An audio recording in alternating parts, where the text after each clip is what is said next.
How's it going, guys? Well, I'm out here in the woods again today, and I want to show you how I build a fire. A little bit of background about me. So I've been hiking and backpacking for probably 30 years now, going all the way back to the time when I was 10 years old in the Boy Scouts, Cub Scouts starting. So a couple of things that the Scouts taught me is, one is to be prepared. So when it comes to fire preparation, that's one of the main factors, is actually preparing, or making sure that everything's ready beforehand. So first things first is I want to select a place for my fire. So I'm thinking right against this rock. That way it's kind of a reflector, and so I'll get this all cleared out and then we'll start our fire preparation. Careful.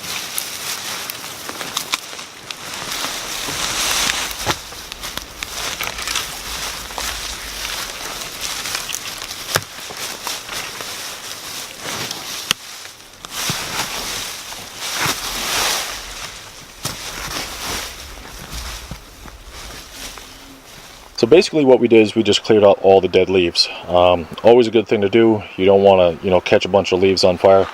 And another thing that wasn't allowed in the Scouts was to use any type of leaves while starting a fire. The next thing you want to do is put down a good base. Kind of like building a house. You build the foundation before you start framing it out. So what you want to do is have just a few sticks that are nice and dry and put them down. That way you're not trying to start a fire on the damp ground, or if you're building a fire in the winter time. It's kind of the same thing. You don't want to build a fire on top of the snow. So here we have the base. Like I said, just a couple small sticks to get up off the ground, just in case it's damp. So it probably comes as no surprise. I'm sure you've seen it in other videos. You need to look for dry, standing dead wood. That's going to be the best wood to start your fire with, and good, like a good supply of wood. I'm not going to start a big fire here, so I'm just going to gather a little bit. Alright, so here's an example. Snap, crackle, pop right there. This whole tree right here would be good for burning. It's dry, certainly dead.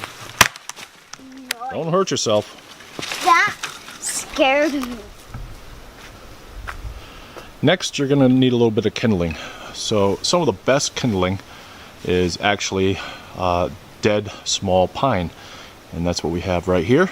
So I'm going to break a bunch of these off, and that'll be the kindling. So we're gathering some kindling, and we found this little bug, and it's a walking stick. Let's see if he moves.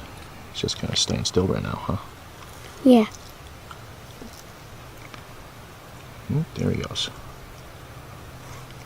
Pretty cool, huh? Yeah. He looks just like a little stick. Yeah, and I remember when I did a project of it. Yeah, in school. Mm-hmm. Pretty cool.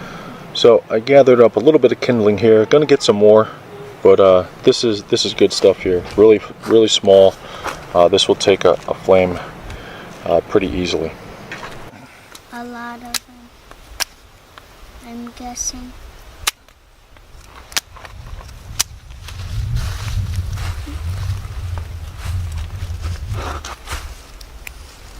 Why do you need to do that? So I made a couple of feather sticks here. I'm certainly not an expert, although I've been making them for a long time. So the next thing I do is I kind of like make a little nest with all this little kindling, and I make it right around, whatever I'm going to try to light, because this stuff will go up really quick. Next thing I do is I make what I call just like a log cabin. There's plenty of airflow, and just with like medium-sized sticks right around that little bird's nest. So then what I have is another small, not necessarily kindling, but maybe like the next size up, just a little bit bigger sticks. So when I go to light the fire, then I can set those on top, and then start adding more larger pieces of wood. Now I'm just going to make a really small fire today. I'm not out here backpacking, camping, or cooking on a fire. I'm just doing this for demonstration. So all right, let's get this lit here.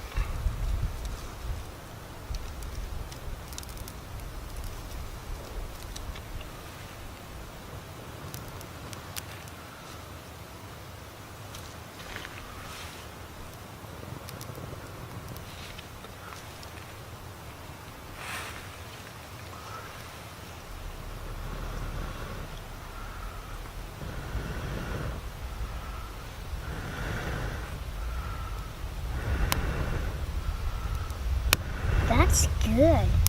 Yep.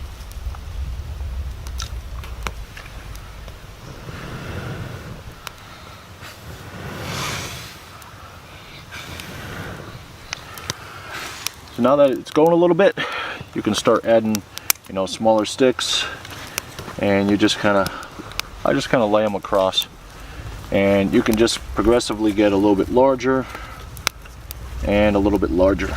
Oop. You don't want to put too much on, because then you smother it. Oh, that's good. And you just let these catch. And so once you build up a good base of coals, then you can just start adding larger and larger pieces of wood. But this is basically how I start all my fires, just like what I call the log cabin. And as it gets bigger, you just add bigger pieces, and I just kind of stack them around in like a square. And there you have it. So there you guys have it. Just a small little fire, just a little demonstration.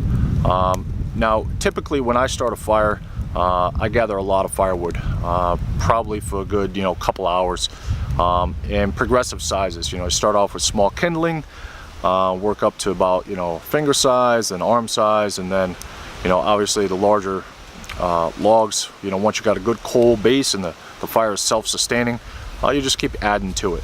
So there you guys have it. Hope you enjoy the video. Please like, subscribe.